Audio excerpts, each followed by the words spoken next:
Hello, I think we are going. Yay. Hi, my name is Megan. If you're joining us new for the first time tonight, this is episode 5.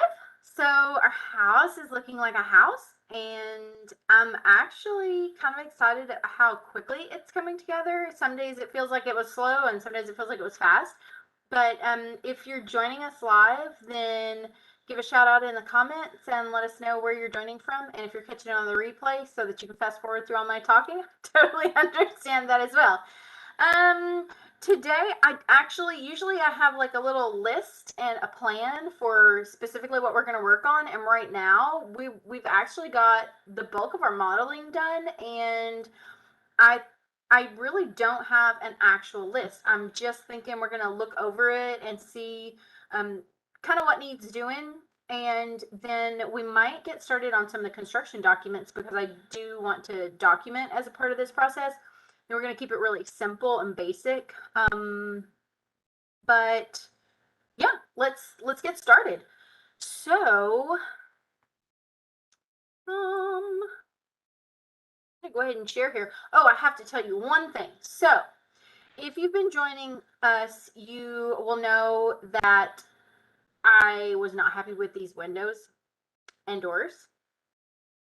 And they are just the ones that came out of the box with this template. And actually, they weren't even in the template. They were the ones that we inserted, that we just downloaded from Autodesk directly.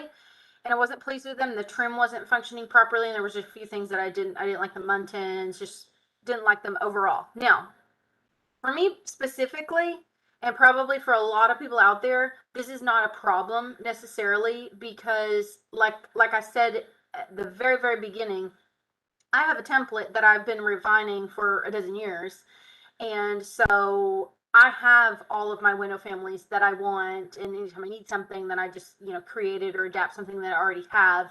So this was not necessarily a problem for me. However, I have been doing this, with the assumption that you don't have a template.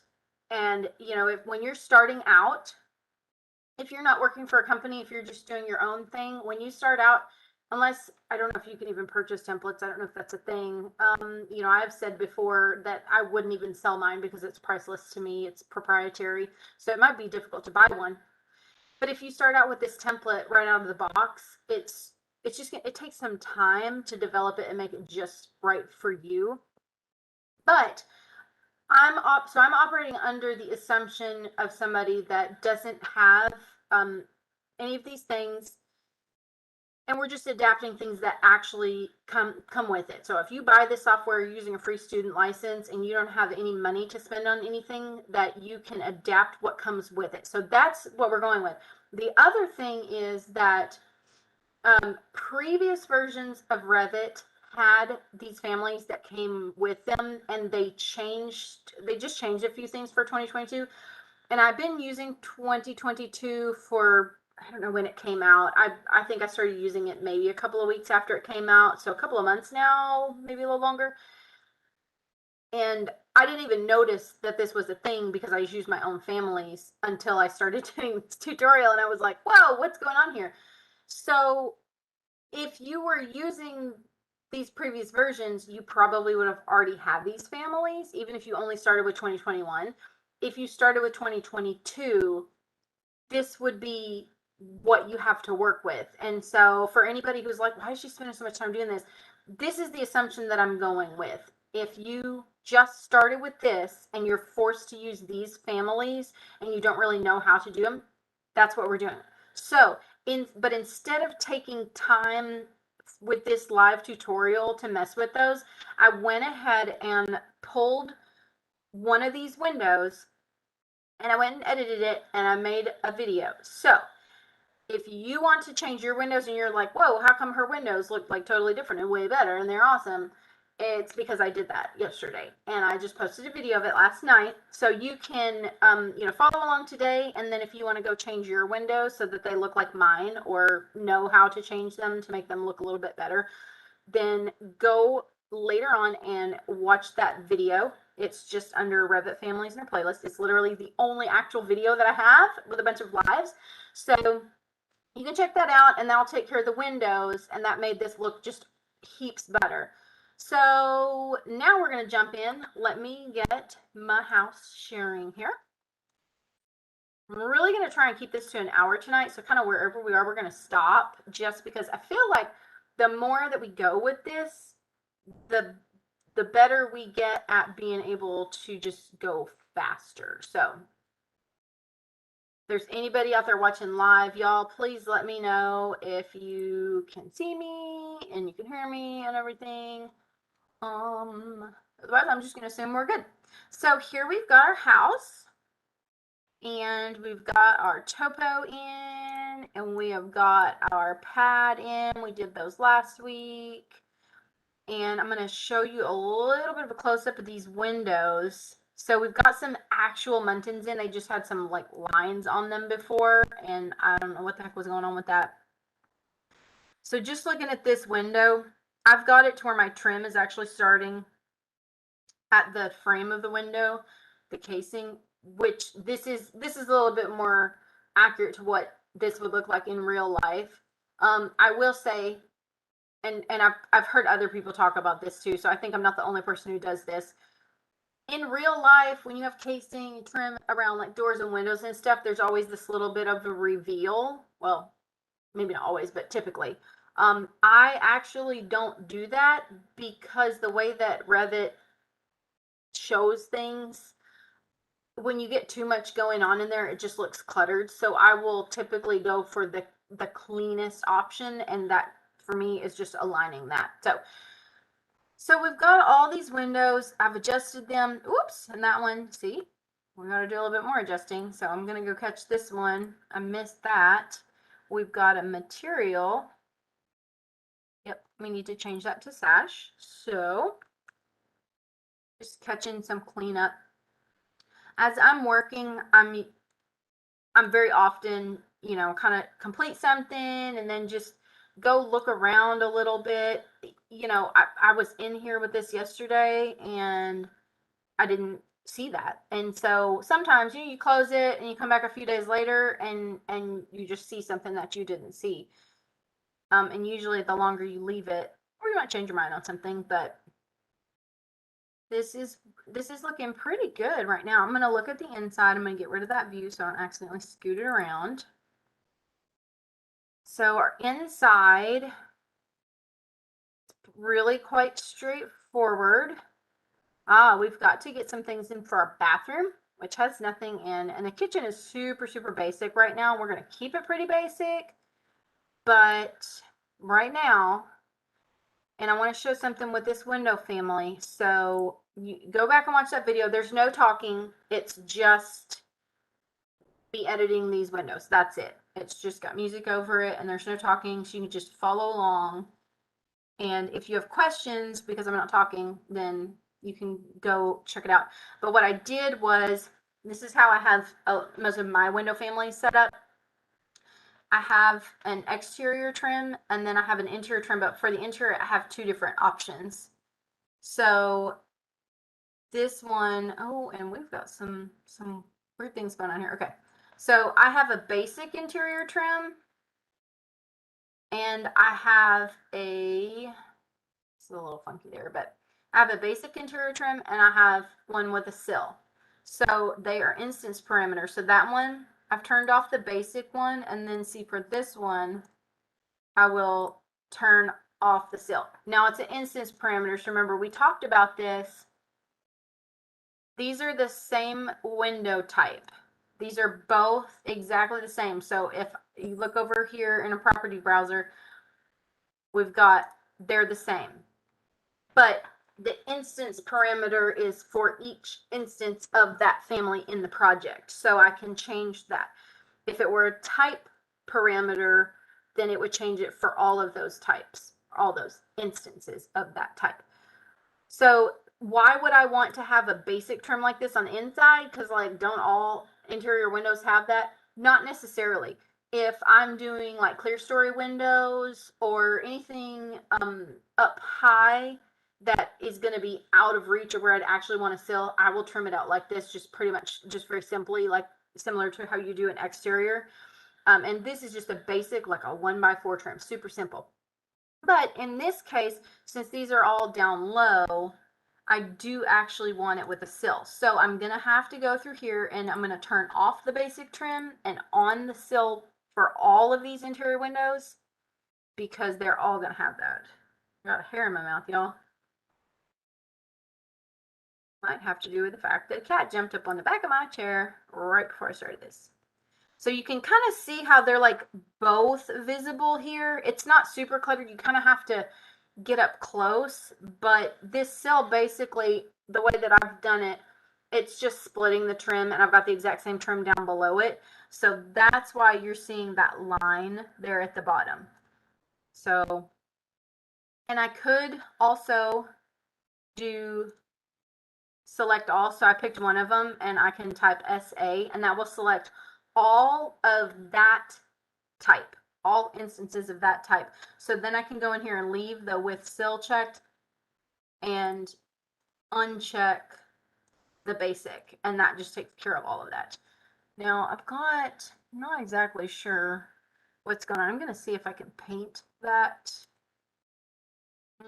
Forgot. We've got that white paint. Let's see. There we go. That works. Okay. I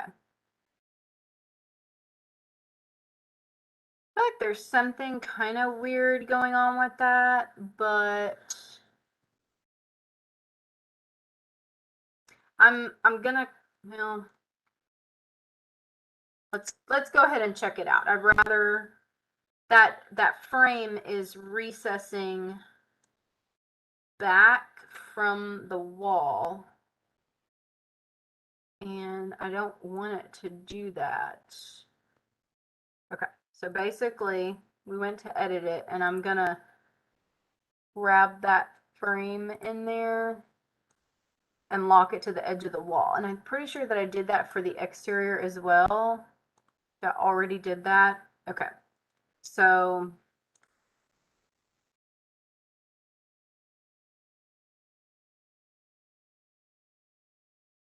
that should bring that back where we don't have to paint that. There we go. So we won't see that. And I actually, so this is getting into some kind of a little bit more complicated talk, but the thing with this is, you know, we're not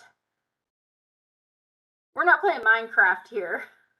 These are the you know, you might be just playing with this just for the heck of it, and you can make your windows purple if you want or whatever. But you know, when I'm doing this, and usually the goal for anybody who's playing with this, I literally don't know anybody who purchases a commercial license of this software just to play with it, because basically you have to be pretty wealthy to do that. Typically the reason people purchase this is to use it professionally and to make money. So generally you're going to be, oh, hey, Brandon, I'm like out of it here. I wasn't even paying attention to the chat. Last week, I don't think anybody was there the whole time. So I'm just talking to myself here. So, hey, glad you made it. So the thing is, most people who are using this software, the end goal is for these projects to actually get built. If you're just modeling for the heck of it, for fun, then no judgment here from me. But if you're doing this for like real life projects, then the way that things are actually built in real life is important. You need to know how things are put together, and you need to know how your actual products work and how they're built to a certain extent. And it's kind of one of those things that comes with time and with being around the construction process.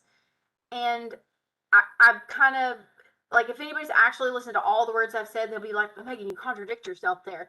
I kind of did, because I do some things the way, oh, they're not built that way in real life.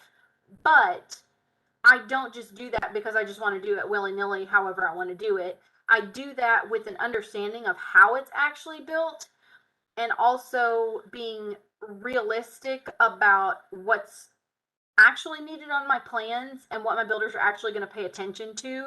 And like I've mentioned before, if I get too much on there, the builders that I'm typically working with, it's going to get overloaded and things are going to get ignored. So I'm putting the things on there that are really important, and I'm kind of letting some things go and educating my clients along the way so that they can be watching.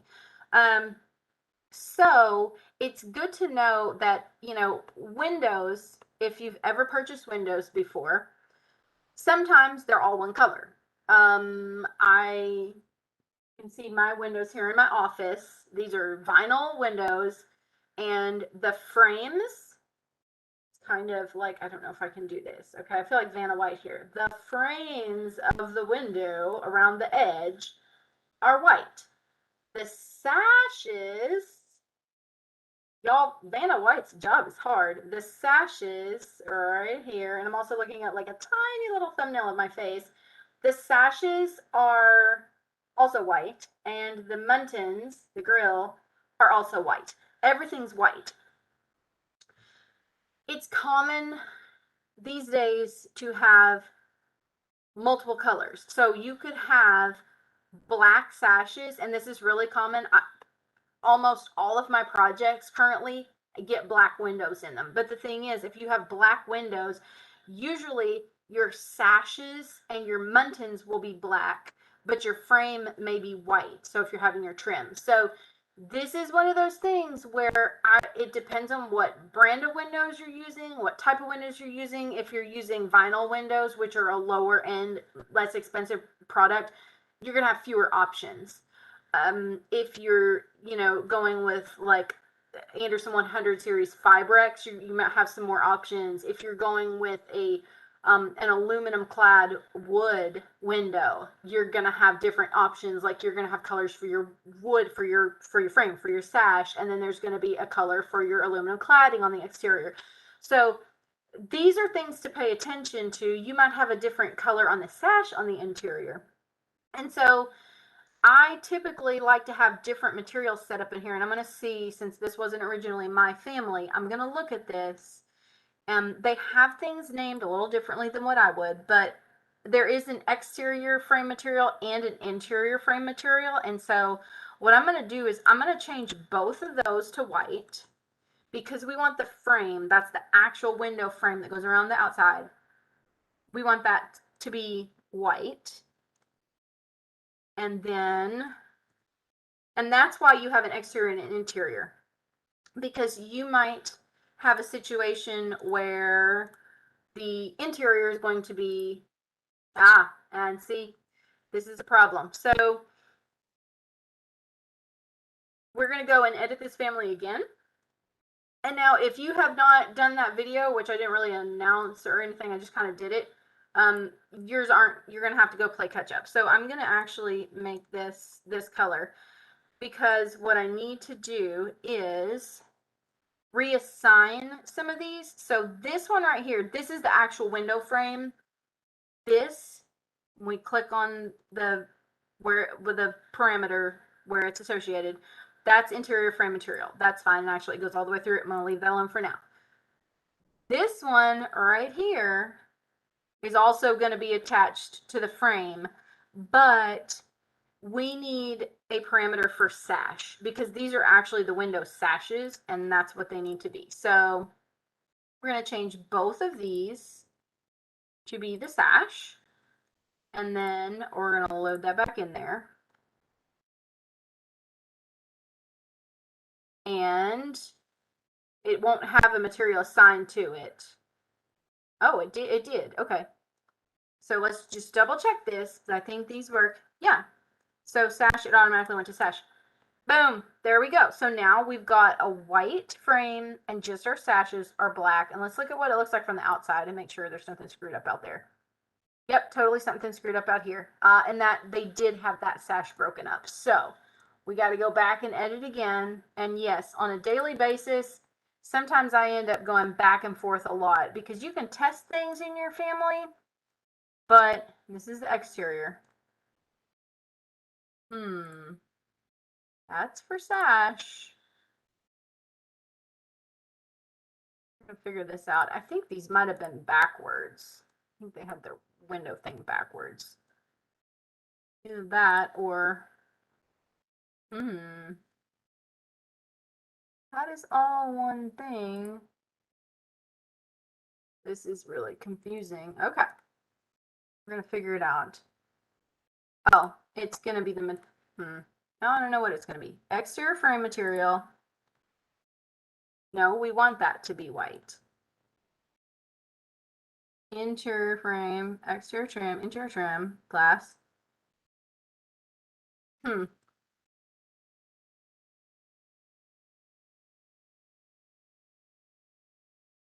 Something is not assigned correctly. So it looks right on the inside. All right, we're going to figure it out. Oh, I hope so.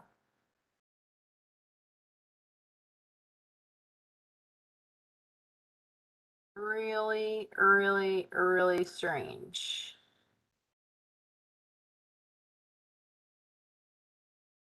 I'm going to look back here and see it's this whole thing.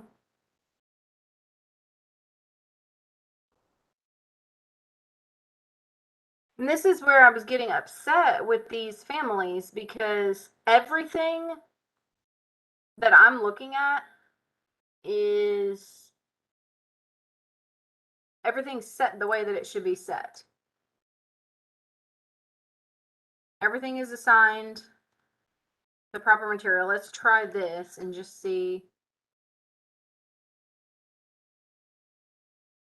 There shouldn't be things going on that I don't understand. So that changed the frame, which is what it should have changed. That's fine. The frame should be white. So I'm a little peeved that, and we can just go back.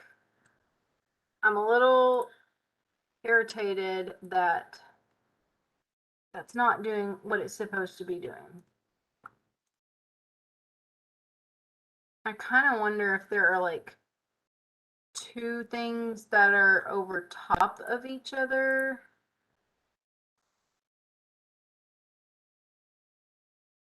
If I delete that, there's not something else there. Y'all, this is super, super, super confusing. And what I might have to do is just do a separate video for that. So let's do this for now.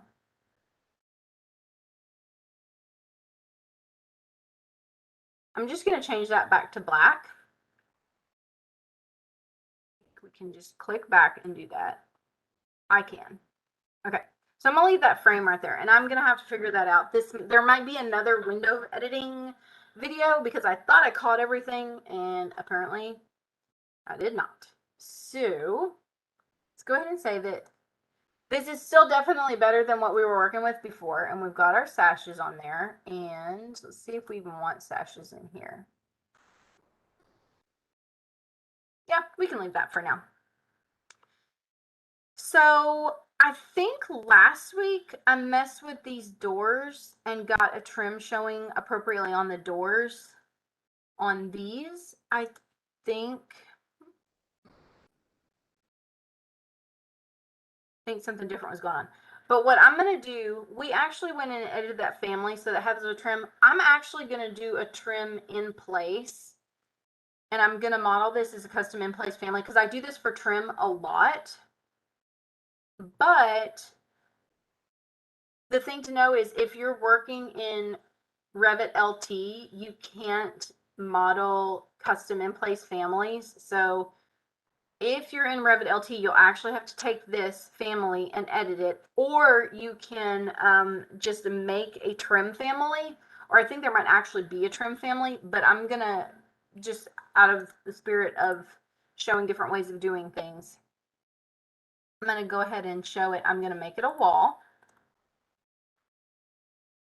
And so I will come in here, I'm going to do an extrusion. I'm going to set the plane to this wall right here. And I can see everything just fine from this view. So That's not what I wanted to click. Maybe I can't see it. Okay. And then I'm going to offset 3.5 inches all the way around. I'm going to split. The keyboard shortcut for split is SL. And I'm just trimming the bottom of these. And then I'm going to hit OK. It's 1 foot. I only want it to be 3/4 of an inch. And I want it to be my trim color, which is white.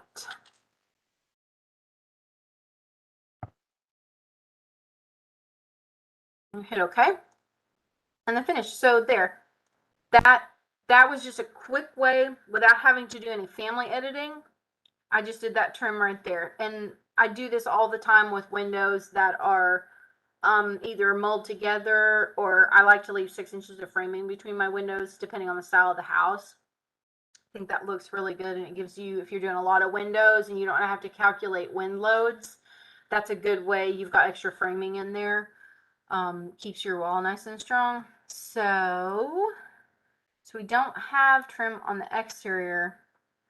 And so I'm just going to go ahead. We've got 2 doors to do this since we already did it for 1. I'm going to do it for all of those. So same thing here. And I made this a different family. This is like the slow boat to China way of doing this.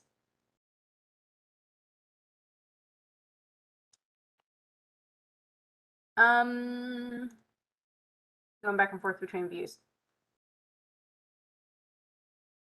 So I feel the need to explain something. I mean, I always feel the need to explain something, but it has occurred to me, was on a virtual part of a virtual conference, I think week before last, and we need to make sure we're getting just the right spot on this one. So I want to grab a hold. I'm going to go ahead and grab a hold of this. So somebody who was in there we were talking about etiquette and some tips and tricks and things like that for doing virtual meetings. And this person does meetings for different countries, and so he was talking about kind of the etiquette of knowing what's appropriate for other cultures, and some things that, you know, we like. This could go for any culture or nationality, I suppose. You know, we might say something that, you know, hey, how you doing, or hey, what's up, you know, whatever, and in another culture that might be a little bit offensive or invasive, or just, I mean, if you've ever tried to learn another language, you know that we have turns of phrases that are not literal translations and make absolutely no sense. And so I'm saying slow boat to China, which is a common saying. It's not intended to be offensive. And I thought, you know, we're on YouTube. This is global. And I'm from Arkansas in the United States, and that's not meant to be offensive, but I'm sure I have plenty of turns of phrases that will make absolutely no sense. I've not used more than one way to skin a cat, but there you go. More than one way to skin a cat, and I would never skin a cat, by the way. I love them. So I apologize if I say anything to anyone sounds offensive. I absolutely guarantee I'm not meaning to do that. And I accidentally clicked on the wrong one. Sometimes when I scroll down like that, it does that, and I don't want to.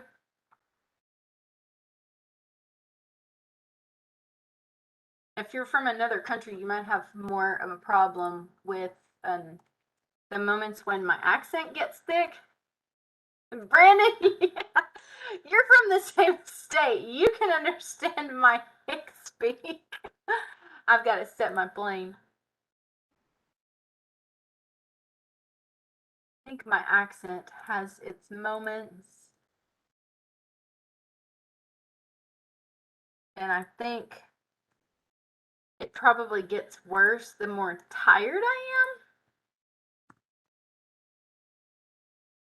And I'm kind of tired today. My youngest daughter had a little surgery yesterday, and everything went really well. She's fine, and it wasn't anything just super serious or major.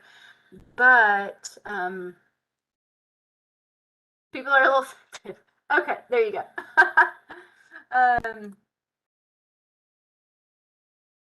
I can say if I ever say something and it sounds offensive, you're taking it the wrong way because I didn't mean to do that, because I'm not typically an offensive type of person. I just might have some turns of phrase that don't make sense to everybody. I probably have a few that I've invented of myself and I don't even realize it.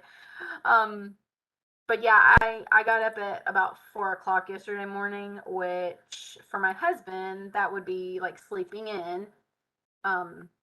He's military, and I think he might be a robot because he gets up at what is in the middle of the night for the rest of us, just so he can go to work and so he can work out, which is awesome. But I can't do that, and I don't want to do that. So 4 o'clock in the morning for me is early. And then I took a nap. I didn't intentionally take a nap. I fell asleep on the couch while taking care of her, making sure she was okay. And then I was completely disoriented after that. My dad passed away in 2006, but he would take these power naps, like these 10-minute power naps. We'd be traveling somewhere, and he would go like lay down on a picnic table, and he always wore a cowboy hat, and so he would like put his hat over his face, and he would be like, "Okay, wake me up in 10 minutes," and here comes 10 minutes, and he would already be getting up. He had like this awesome inner body clock, and he would take these power naps, and then he'd be like rested and refreshed and ready to go. Me, if I take a nap, it takes me 45 minutes to fall asleep, and then I wake up like, who am I? What planet am I on? What am I doing? And so, yeah, took a nap yesterday unintentionally, and it messed me up, and I'm still tired today. So, hopefully, by tomorrow, I'll be back on a more normal sleep cycle. Okay, so while I talked about napping and being offensive for not being offensive, we have added some trim to that. And if this is your first video and you're like, wait, what the heck did she do? We did do these doors. I don't know if we did that last week or if we did it the week before, but in one of the previous videos, we went into these and added some trim. Now, I will say, if you go watch the video that I did on these windows, I actually did the trim, and this is why I didn't do this in a video or in the lives, because this took, it's like a 30-minute video or something, because I actually put in the reference planes and constrained all these different pieces of trim to where we can change their sizes and adjust them parametrically like they're supposed to be done. These trims that we just did quick last week or the week before, those, if I wanted to go adjust the size of the trim, I would have to go edit the family and adjust them. There's no parameter in here, and so that's the difference. That was a quick solution. This one took a little bit more time, but now we have that window family and it's set up. So my process when I'm going through here, sometimes I'll take the time to go actually edit a family and get it set up properly, and sometimes I'll do a quick fix, and a lot of times that has to do with how much time I have available right then, and like how many of these, if this is a really desirable family that I'm going to use a lot in the future, I might take the time to go ahead and edit it because it saves me time in the long run. Or if I'm in a hurry and I'm just trying to get something out the door really quickly, I might take the cheater version. So we're going to save, and y'all be so proud of me. I remember to look something up. We don't have autosave reminders set, or it's not autosave, it's just save reminders. So I looked up how to turn these on. So we go to, or maybe I have them set up, but no one else did. I can't even remember. Anyway, we go to the File tab. I didn't even write this down, and I still remembered it. We go to the File tab and we go down here to Options. It's like so easy to find, but I never use this. This is one of those things you never use, except when you need to use it. So there's a whole lot of stuff in here that you can do, but right here in general, under notifications, you can do this save reminder. And I usually have that set to 15 minutes. I think since I loaded Revit 2022, it's set to 30 minutes, but I'm going to change it to 15. Save with internet. I don't even know what that means. Sorry, Autodesk. I don't know what that means. I'm pretty real around here. I'll tell you what I know, but I'll also be upfront about what I don't know. So I'm going to change that to 15 minutes. And what that's going to do is that's going to pop up a reminder. Do you want to save this project every 15 minutes? And why is that important? Because with this kind of work, you know, I keep telling you, okay, we did some good work. Hit save, hit save, hit save, hit save. To me, you kind of can't hit save enough. Every time I do like a little task, I'll go hit save, because it only takes once or twice of learning, of losing an extended amount of work, you know, to really break your heart. And it's just bad. It's really sad. I've cried before because I've lost so much work. And I don't know if I shared this one time when I was in school, in drafting school. It's been a while now. I hadn't hit save in quite a while, and I think I'd been working for like an hour and a half or 2 hours, and I hadn't hit save, and my either whatever program I was working with or my computer or something, it crashed. And when I tried to open it back up, I realized that I hadn't hit save, and I lost all that work. So I'd been sitting there for hours working, and I lost all of it. And I didn't even say anything. I was so disgusted with myself and with the computer that I just stood up and I gathered my stuff and I walked out of the room. And instructor didn't say anything to me. None of my classmates said anything to me. And I mean, I left. I walked out and I went home. I was done for the day. And when I came back the next day, everybody's like, "You okay?" And I was like, "Yeah, I hadn't saved in like 2 hours." And they were like, "Yeah, we figured something like that happened." So hit save, because when you get rolling on this type of work and you get in the zone, you think, "Oh, I'll hit save, I'll hit save." No, you really might not. And it's really easy to get on a roll, and you get into flow, and then like 2 hours went by and you're like, oh my gosh, where did that time go? But oh my gosh, look at what I got done. It's awesome. So now we know how to hit save. And there are actually, you can kind of explore that if you go to that file, that options tab. There are a whole bunch of things about configuration and stuff. And these are things that like I hardly ever, like I very rarely go in here and mess with any of this stuff. But if there's something, you know, you depending on like if you're working for a company and their standards are a little different or something, or yeah, you just might want to change something for your preference. So that's where you can find all that stuff. So we're gonna go back here. So we've kind of fixed our windows, and our doors are looking pretty good. We've got, everything's got trim on it, so it's not fancy trim, it's basic trim, but it's trim. So let's take a look at this bathroom. So we're gonna go, there's nothing in there right now. It's just completely empty. And I think, yeah, I'm gonna say goodbye to that window for now. We're gonna go in here. Actually, we don't need that. We're gonna go look at the first floor plan, because yeah, we don't even have anything in there right now. And I can actually delete that center line because I don't think I need that anymore. And we're gonna do,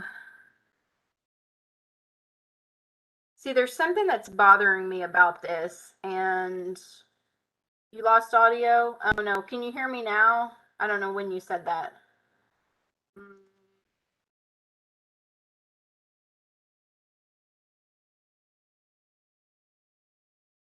Let me,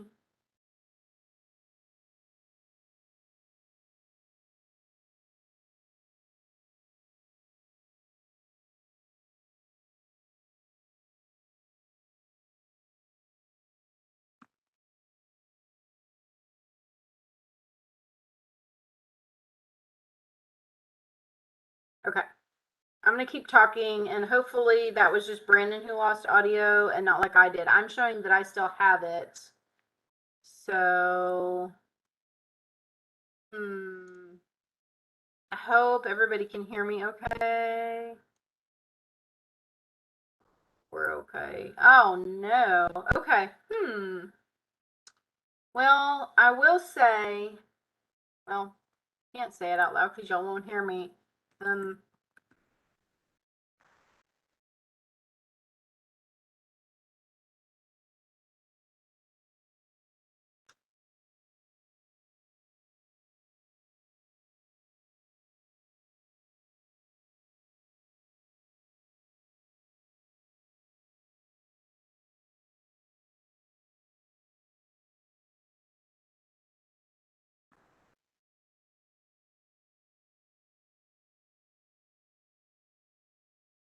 Okay, I'm going to go ahead and keep talking. I hope that that was just Brandon and that everybody else can still hear me. If not, we'll just catch up on it later. So these walls, they're just all white and they look like this floor plan looks really naked and weird to me. So oh yay, I'm back. Woohoo! Okay, good. So these walls look like naked and bare to me, and usually they're pochade in here, and I think I have it set. It should be, yeah, see, I usually keep this set on medium, and so I think it's probably a display option or something in here. So I'm gonna go look at this structure and see if I can figure out exactly what this is. So this right here, it's probably this. Aha. So I'm gonna kind of go back so that you can see what I just did. So these walls should be, pochade is like filled in. These should be filled in here with a color, or at least they are for my standards, and that's what would be my template. Because it gives like a solidity to this, and this is just kind of a graphic option. But what I'm going to do is we're going to go edit this family. So we're going to go into the structure, edit, and remember, you can toggle this preview on and off. It's not really doing a whole lot right now. It just shows you kind of the layers, but we're going to click on that. This material, that's our lumber, and we're going to click on the dot dot dot so we can get in here into the material browser. Now, if you knew what material was like the offending material, you could get to it just through manage and then manage materials. But what we're going to do, the reason it's the pattern. Okay, so right here there's no pattern on it, and it doesn't need a pattern, but it needs a solid fill. So we're going to click on the pattern, click on model, and then actually we just need to do drafting. It'll be solid fill. But if we do that, we can go ahead and do that. It's going to make that. Oh my gosh. No, it's not. What? You should have made that black. And I think we might need to do and actually, let's just do it this way. So I said we can do it this other way. It'll be faster. Manage, and then go to materials because we know what it is and it's already pulled up there. So let's do background and let's try this and see if that just makes that all black. It doesn't. What the heck?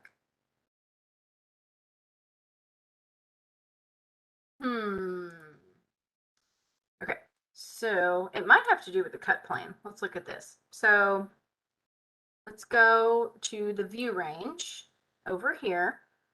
It's cutting at 4 feet, which is perfectly normal and acceptable. This is very strange. Let's try a couple more things. It's our cut pattern. It's our cut pattern. So if we make this a solid fill, I honestly think this should not need anything in it. Let's hit apply. There we go. Okay. So it's the cut pattern, and I want both the surface pattern of that. That's fine. Actually, well, let's just turn that off. I don't think we need it. But we need the cut pattern to have a solid fill in there for that to poche. That's how you do that here. And then what we're going to do, so this is the one that we need, and it doesn't not need to actually be black. So I'm just going to come in here and make it a gray color, and you can kind of play around with that. I think I usually have that a little darker, and it's the color that we're adjusting. But I mean, you can make that whatever color you want. It's just going to be kind of And that's a lot of that is just going to be your office standards. So that makes those walls filled in actually stand out a little bit more. And I'm actually going to change this dimension because I don't like it. So I'm going to go edit type here, okay? And then I'm going to duplicate this. And basically, this is the drafting font that I like to use. And this isn't something that just typically comes with computers, so you're probably not going to have it. I'm going to switch to it. And then instead of it being black, I want it to be blue, and I'm just going to pick this navy blue color. I do have like a custom color that I put in there for mine. So now I'm going to explain what just happened. So I just changed that one. So I added a type, but why didn't the rest of those? Well, those weren't that same type. So basically, I think I can match them. Yeah, you can match the style. So I have to go around and I can match them, or you could just go select them. You can multi-select or select one, and I'm going to go click the Architect's Daughter. Now, there are other drafting fonts or handwritten fonts, and you can go look around them, and there's City Blueprint and Country Blueprint, and then you can look on like dafont.com. I don't know if Adobe Fonts has, actually I don't think you can use Adobe Fonts in here. So I take that back, don't do that. But you can look for free fonts, you can create your own fonts, which I might do that at some point. But basically, you don't have to do this. This is totally a stylization. It is just, you know, a preference that I have. At some point, I decided that I wanted my prints to look a certain way, and I keep clicking on the wrong thing. And just because something comes the way that it comes out of the box doesn't mean that you have to keep it that way.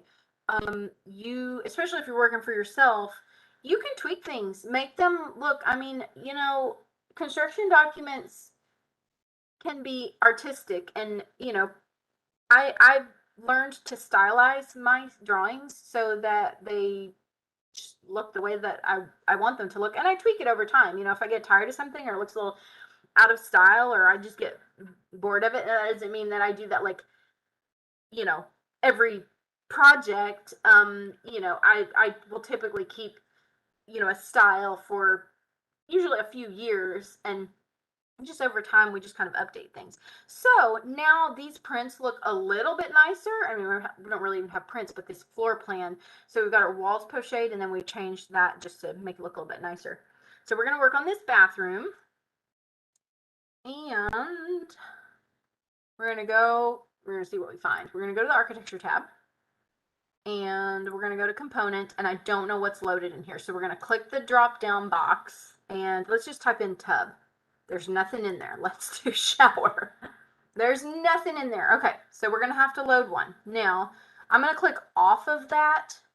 If I load family, then that I can go to my library, but you don't have my library. So, I'm going to go to insert, and then, this is funny. Okay, there we go. I just need to click off of that. We're going to go to load Autodesk family, and we're going to go see what joyous items Autodesk has for us today.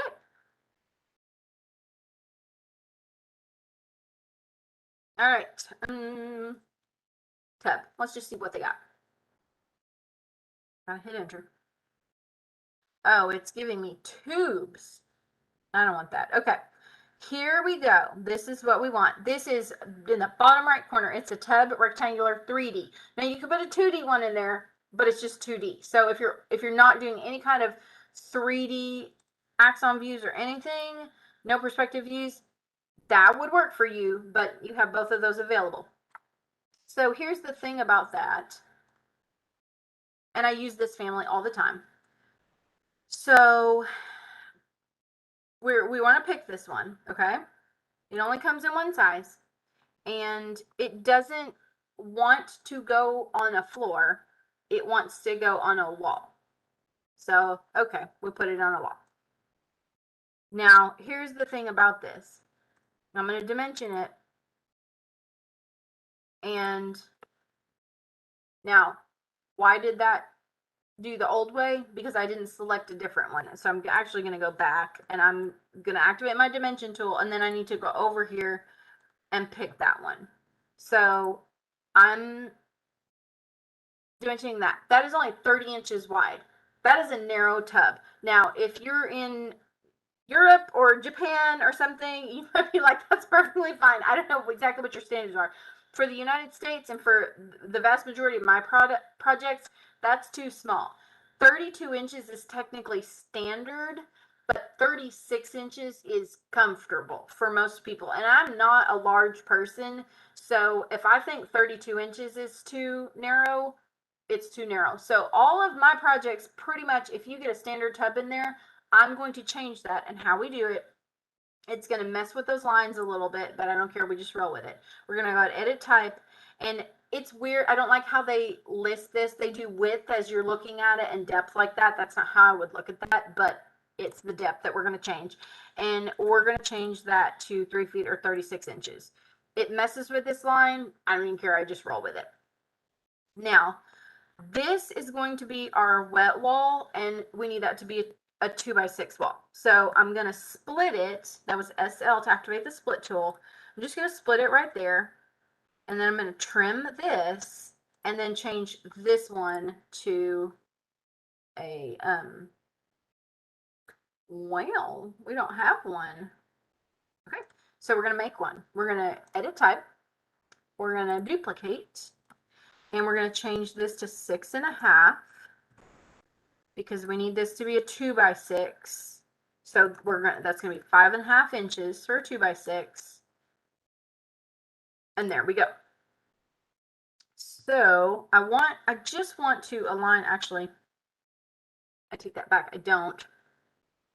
This is where the dimensions get a little funky. So I'm going to try this at like 5.9. And so these aren't going to be just exactly symmetrical anymore, but I want those to be flush. So they're going to be a little bit different, and you know, that's okay. And we could actually make that pretty.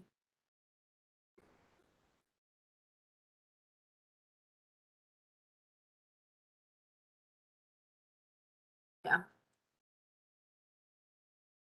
that'll work for me. You can make that whatever you want for yours. So I'm going to align this tub to here, and that gives us a gap here of 4.5 inches. And I'm actually going to leave that right now because this is a 32-inch door. I have it 2 feet from that wall. I might would go a little bit, maybe down to 110 for that, but I really like that to be at 2 feet. Actually, let's split the difference and go 111. I don't like 11 inches as a dimension, but we can work with it. And what I'm looking at right here is we're going to measure this from the corner to there, because I have a 3.5 inch trim right there that you can measure that right there. And I don't want that to die into the wall.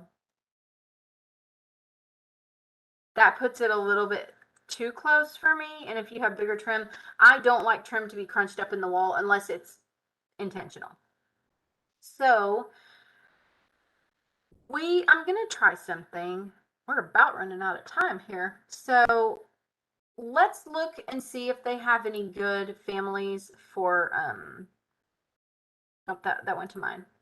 I want to see what they've got here. So, and I'm not going to do this, but I want to see what they've got. Okay. So this right here is just like a basic bathroom. So if you don't have anything custom and you want something a little bit fancy in there, you can play around with those, or you can make your own. I'm planning on doing some no talking videos where I'm going to model some casework, some cabinetry, things like that. And I'm just going to kind of pick some things that I could use in my library, but that you guys might find helpful, and just kind of over time just develop some so y'all can follow along if you want to create your own. What I'm going to do is go ahead and model in place. We're going to architecture, component, model in place. Now, usually I would draw some dimension lines on here first, just kind of like go with working with clients to make sure everything laid out just right. I'm not doing that right now. We're just jumping right in. So it's going to be casework. Okay. And we're going to do an extrusion. It's already on the first floor plan. So I'm going to pick these two walls. I'm not locking them because there's not really any need. Now I'm going to offset this 1 foot 10 inches because that is the standard depth. And then over here, I'm going to trim those, but I'm just going to kind of use this line over here. This tub, that's going to be 3 feet. Like that's what it's going to be. I'm going to start from the edge of that, and I'm going to come over another 3 feet and come down like this. And actually, we can just go down here, and I want to see, okay, that's 410 and 1/16. Basically, we need 3 feet here for the toilet. So I'm going to make this 410. Okay. And then I'm going to trim this around here. And I'm going to do that. Now we're going to look right here. And that's only 1 foot because that's what it defaults to, and I didn't tell it any differently. I am going to make this 33 inches tall. Okay.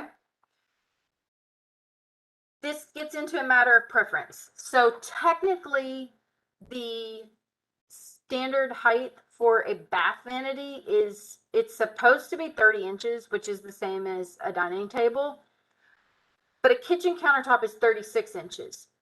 And I actually like to split that difference and go 33 inches for the most part for my bath vanities because I find it to be a more comfortable height.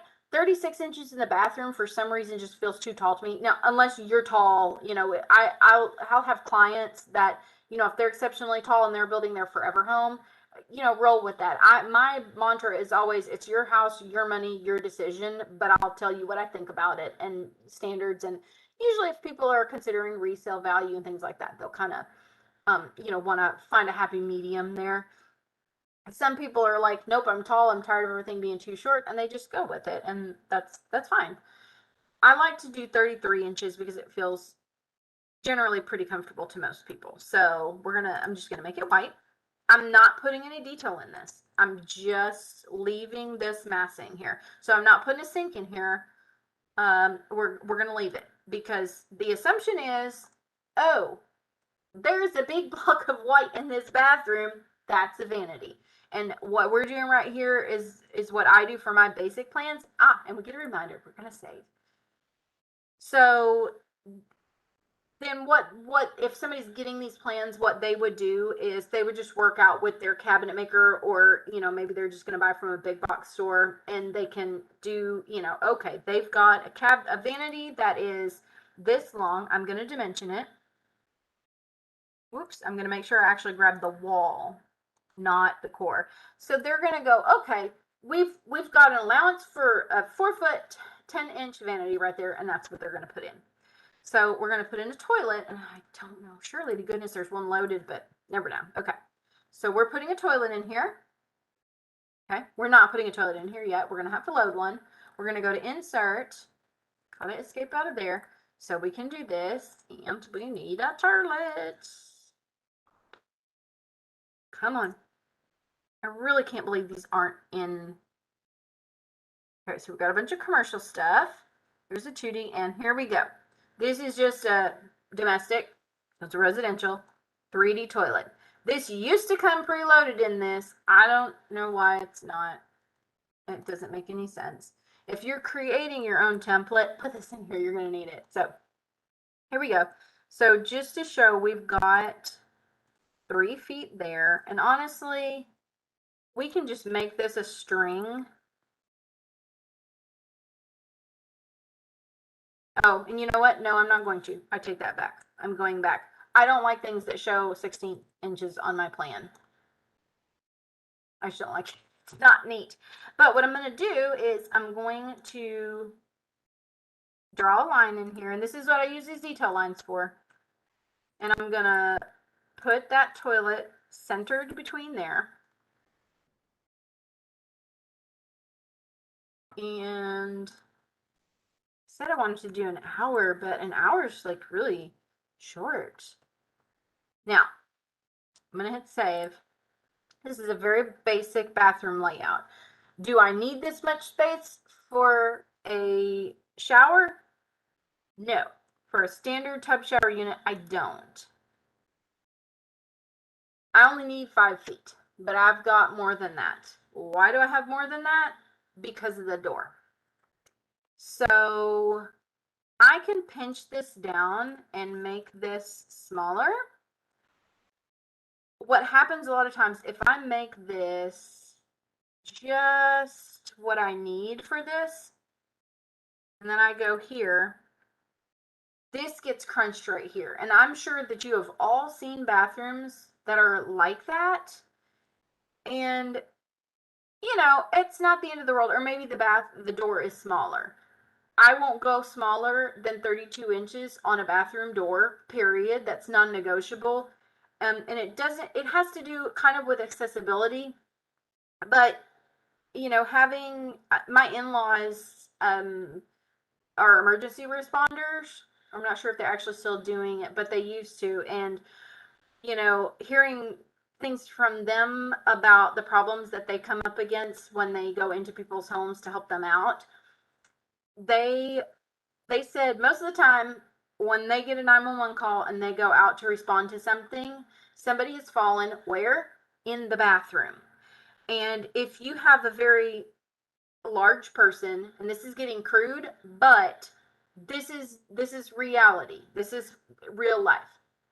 So if you have a very large person who has slipped and fallen in the bathroom, and then you have EMTs who very often are volunteers, and they're going, especially in rural areas, and they're going in here to try to help someone. Well, if they cannot bring a gurney into the bathroom to be able to load them, you imagine if you have a large person and you're already having to get them probably off the floor, and carefully, because they might be injured, off the floor and onto a gurney. Even if you've dropped that gurney down and it's low to the floor, that's a challenge just to get them onto it. But what if the door is too small to get the gurney into the bathroom? Now you've got EMTs or firefighters, policemen, emergency responders, whatever, who have got to pick that person up out of the bathroom and carry them to wherever they were able to get the gurney. That's endangering their health. So when you look at it like this, 32-inch doors or larger. And I don't usually do larger. 32 inches. A 32 by 80 door is a standard size, and that's typically going to be large enough to get things like a gurney in or a small wheelchair, things like that. So this bathroom being tight, when you look at this like, oh no, I've fallen, I can't get up. We laugh about it, but this is the reality of it. This is too tight to me. If I can put a few inches, if I can put 4 more inches in the width of this bathroom and take 2 inches from each of these rooms, which is going to make absolutely no difference. Most people are not even going to notice that. I'm going to back up and I'm going to spread those walls out a little bit more. And then this gap in the right here, we can always just drop another wall in here. This is going to be kind of weird. Oh, we still have a brick wall, so we're going to match it to this. You could do this at either end, and this isn't necessarily the only way to do this, but this is just an easy way to show you to do it. So I'm just going to go in here like this. I'm going to draw a line a couple inches off of this. You've probably all seen a bathroom like this, at least in the US. I'm assuming that most people watching this are probably from the US because everything I'm doing is using imperial measurements, and it won't make a whole lot of sense to everyone else, but I'm going to change this back to 111. And so what we've done is just build this little thing, and you could have put this at the other side. It really wouldn't matter. We don't have to have a 2x6 wall behind a sink, but it makes sense to me just to make that whole wall. And you could have just run it across, but I don't feel like it's necessary. So, and we actually have room, you know, we can make this bigger here. So let's I don't even know why that is where it is. So I just want this hallway to be 4 feet. And that means that these doors are going to be centered there. So that actually lets us make this bigger. So let's, and I do like things to have like round numbers. So I'm going to actually scoot this over a little bit. And then I got one thing to say about the bathroom. I'm going to make sure that there's actually 3 feet here. Probably been in a bathroom that didn't have 3 feet. Okay, we're just shy of it. And you know what? That's going to be okay. And I'll tell you why. So again, globally speaking, you're going to have different codes for different areas. You're just going to have different standards for what people are used to in different countries. In the United States, we have things pretty spread out because we like things to be spread out. So code basically says that you have to have 18 inches between the center of a toilet and a wall. So if you're like in a potty room, you gotta have 3 feet clear. You only have to have 15 inches between another item, so like a vanity or a tub. So in this case, we only really need 30 inches. That always feels tight to me. My rule of thumb, I know what code actually says. I put 3 feet. And usually I have clients that say, oh yeah, I like the spacing of that. You did good. So you can do with that what you will. I like to do a 3-foot tub and 3 feet for this, and that works well for most people. And this is a decent sized bathroom. This is not, I don't want to put a dinky little bathroom in here. There's no linen cabinet in here. We could squeeze one in here if we wanted to. But this is a healthy sized vanity. I would do one sink in this and then call it good. So we've got a bathroom in there now. That's almost all we've done today.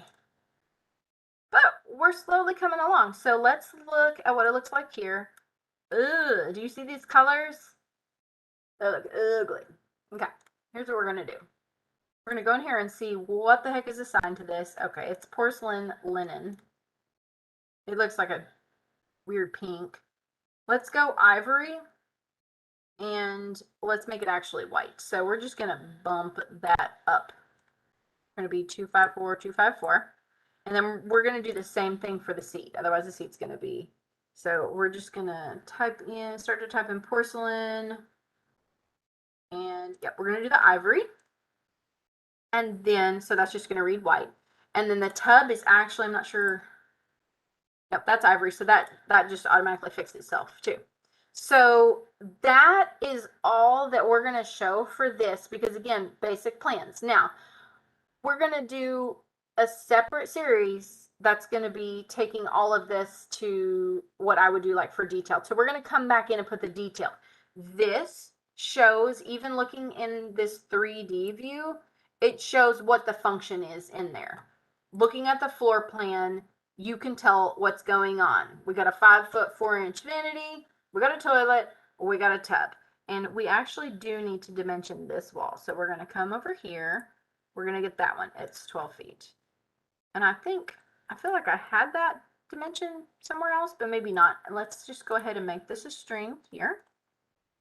There we go. I'm going to hit save. And then we're going to do just a little something because I kind of want to get started. So I've had this discussion recently because of training someone in new, and then also kind of discussing things with the client about the client was kind of expecting one thing, and they've been through the process of doing this before, but I highly doubt that whoever they used before was using this software. And so they were kind of expecting it to go one way, and then we had to kind of talk through this. And I know how this goes, but it's kind of old hat to me, so I just do it, and I explain to other people how it goes, but sometimes I don't fully process it. And so we were thinking about this, and it's kind of like, this process of doing this way is a little bit backwards from what people might expect. If you think back to when people were hand drafting, like, and there are still people that do that. I kind of wish I knew how to do it, but I'd also be mad at how slow it would be. But I'm really spoiled with my software. But if you think back to people doing hand drafting and doing everything by hand with no computers, so they're going to have to conceptualize everything, and they're going to be way smarter than I am at this. And they're going to have their floor plan, but all of those renderings and the gorgeous photos and stuff, they're having to figure all that out. So they're probably going to have the floor plan first. They might have some sketches, but they're probably going to have the floor plan first. And like with hand drafting and with AutoCAD, which is basically glorified pencil drawing, it's just, you're drawing lines. All that stuff, your elevations are being projected off of your floor plan, but not in the same way. They're being drawn off of it. So you have this progression of you do this, then you get this, then you get this. Whereas with doing things in Revit or any kind of a BIM software, it's not so much this linear process. I feel like it's more of this amoeba that's kind of blobbing along the process.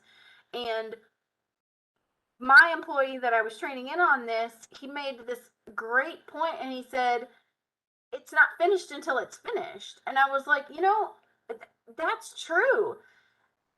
You can't show something because we're doing all of this design work, and while these construction documents they're getting generated as we go, it's really backwards. We're not like drawing lines in a floor plan and all of this stuff, and then we get that all completely nailed down, and then we draw these beautiful pictures. It's really more like the pictures are happening first, and then we're having the construction documents. So I tell my clients we've got this design phase. It's kind of a two-phase thing, but not exactly. We've kind of got our design phase, and then we've got like our construction documents phase. But the construction documents are kind of happening when the design phase is happening, and that's parametrics. Everything's tied together, and it's happening all at the same time. So we've been working on this, but we've also been working on this. We're just working on all of it together, and it's all kind of blobbing towards the end product. But this is all well and good, but as for now, we can't build from this. We've got to document something on paper. So we're going to go down here. And it has no sheets. This is going to be tricky, y'all. Okay. We want to do a new sheet.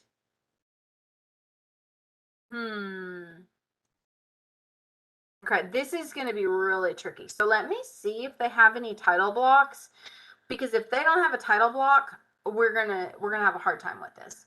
And maybe this is where we have to stop and we'll come back. I don't know. I just want to see if they have. I mean, this is gonna be because I don't use paper that big. Okay. Wow, these are literally all 11 by 17. Oh, this is tricky. I might have to just create one for us. Oh, that's a bottle in the sand. I thought that was a dustbuster. Just kind of looking through here. I'm telling you, if somebody from Autodesk sees this, y'all need to call me, because this is disappointing. So I guess if you are starting with Revit 2022 and you want a 24 by 36 sheet, you're just going to have to create it on your own. And that, honestly, that might be something that we have to do, because it's not fair to everybody for me just to throw mine in and you don't know what the heck you're going to do with that. So let's do new sheet, and we're going to load this one, which is going to be way too big. I don't print on paper that big. So I have a 24-inch plotter, and I do 24 by 36-inch paper. That's D size, architectural D size. I do B size, which is 11 by 17 for some smaller things like kitchen remodels and things. And I've just recently started also doing C size, which is 17 by 24. I think the paper sizes go halfsies, halfsies. So this one's going to be really too big. So I'm going to kind of like, you know what? We're just going to stop there. We've been a little bit over an hour. So this would be how you would do a sheet. But what we're going to do is next time we're going to take this and we're going to edit it so that you can figure out how to do this. So I'm disappointed that they don't have more paper sizes in there, but at least we've got this one. So we'll roll with this. So we're going to just ignore that for now. We've got one sheet down in there and we're going to ignore it.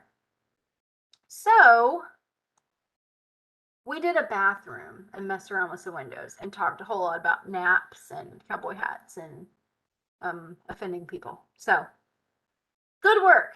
Not really, but we have a bathroom now. So next week we will work on some of our documentation.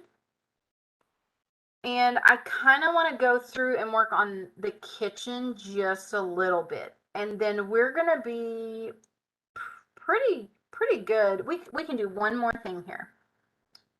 One more thing. But wait, there's more. We can put closet in here. We can do that. What we're going to do is, well, I say we can do this. Let's see what family we've got here to do this. Because we probably have nothing actually loaded in here.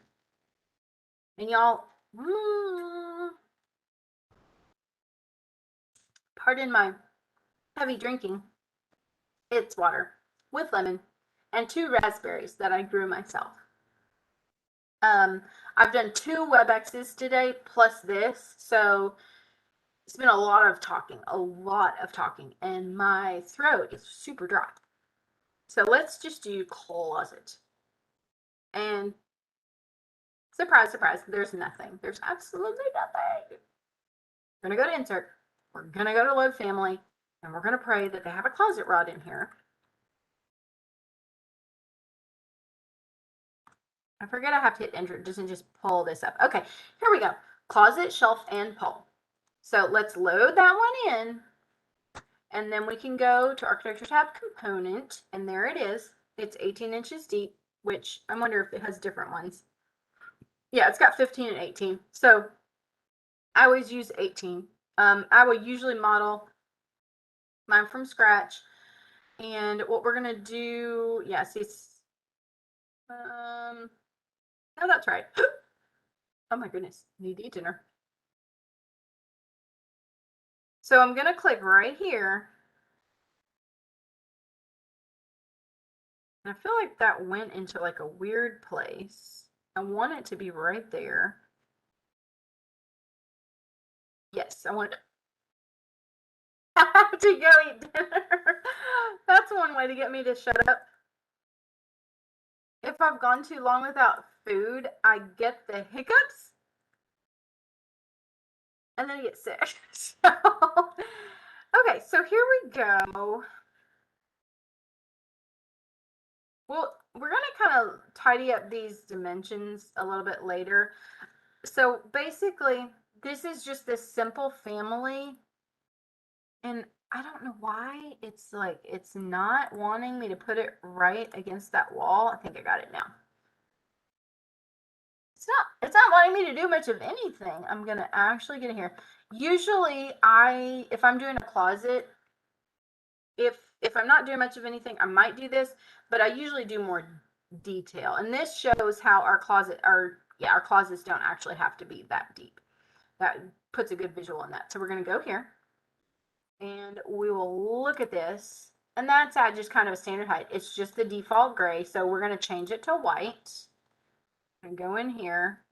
But that is a quick, easy way to just do a closet. You just throw that in there. You're just making it white.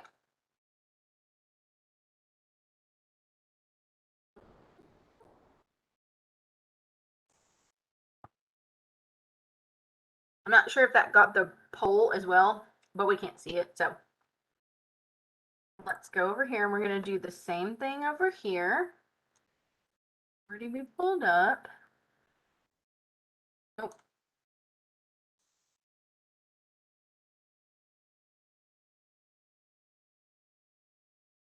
So then our closets have a pull in there, and that was just really quick and easy. We did the doors like that because we don't have any double doors in there. So that's pretty good. So next week, and you know what? This is just a basic coat closet. Let's just throw that in there too. Kind of working on going fast through here because I really want to get to the documentation phase. And basically, this shows this dash line, but it's not showing the other one. So let's come in here with the detail line. And that was keyboard shortcut DL. And we're just going to draw a line there that shows us where, and I don't like those there. Move them out of the way. That just lets us show on this floor plan where the front edge of that is. That on all of these. There. So we've got something there for the closet. So next week we need to come in and we need to do a little something for our laundry room. Add a little more detail to the kitchen. And then kind of review things. And we're also going to work on making a title block or editing an existing title block to make it our size. So, any questions?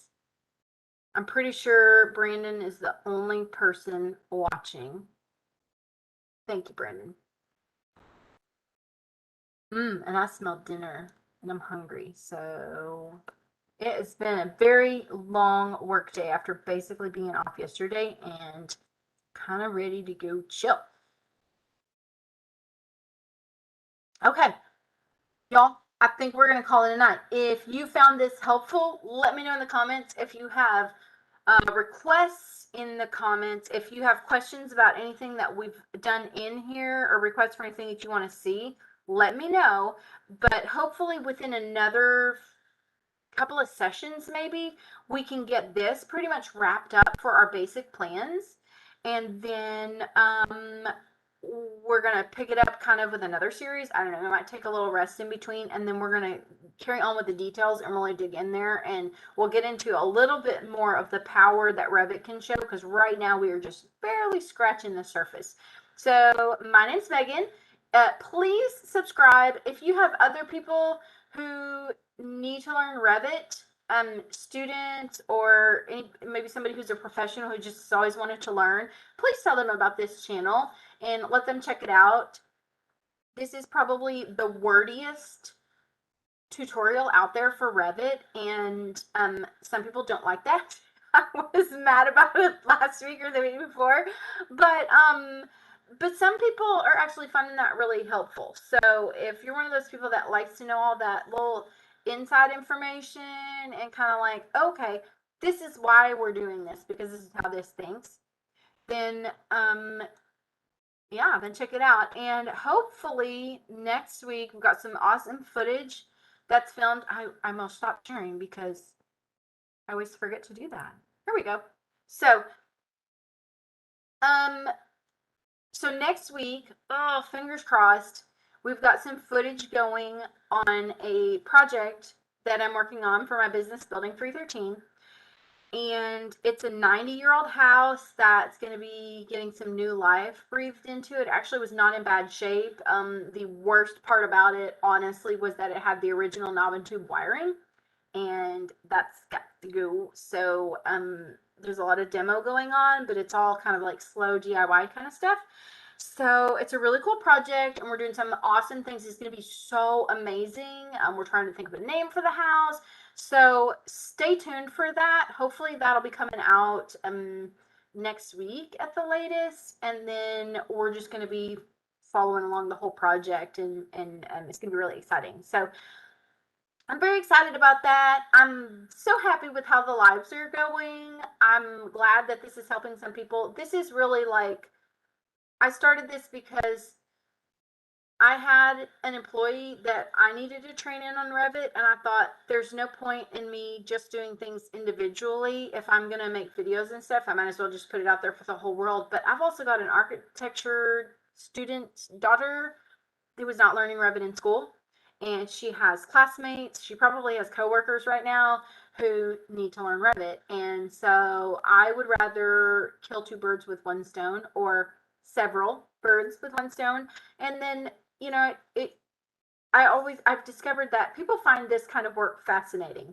If I would, go do like a career fair or something when my kids were younger, I would have kids that would come and sit and watch over my shoulder, and I'm like, are you okay? Do you need something? Do you have questions? They'd be like, no, I'm just watching. And they would just like to sit and watch me work. And so I literally might just do some videos of me just building some things. If they help someone, great. If somebody just wants to watch it, great, because I think I might would enjoy watching that. So, um, if you start seeing things and you want some requests or something for me to model, then let me know. I'm probably going to do some casework and stuff, but if there's any particular furniture that you want or something like that, light fixtures, that's going to be a tricky one. Light fixtures are tricky. Then we can go for it. But other than that, I'm excited at how this is going so far, and I'm very appreciative for all of you who watch this, especially if you know nothing about architecture and you're just family or a close friend and you are just listening to me jabber, or maybe you turn the volume down on me listening to me talk each week. I appreciate you guys so much, and thanks for supporting my little itty bitty baby channel that hopefully will grow into a nice big channel someday. So with that, I'm going to sign off and go eat dinner, and I will see you guys next week. Bye. Thanks for joining.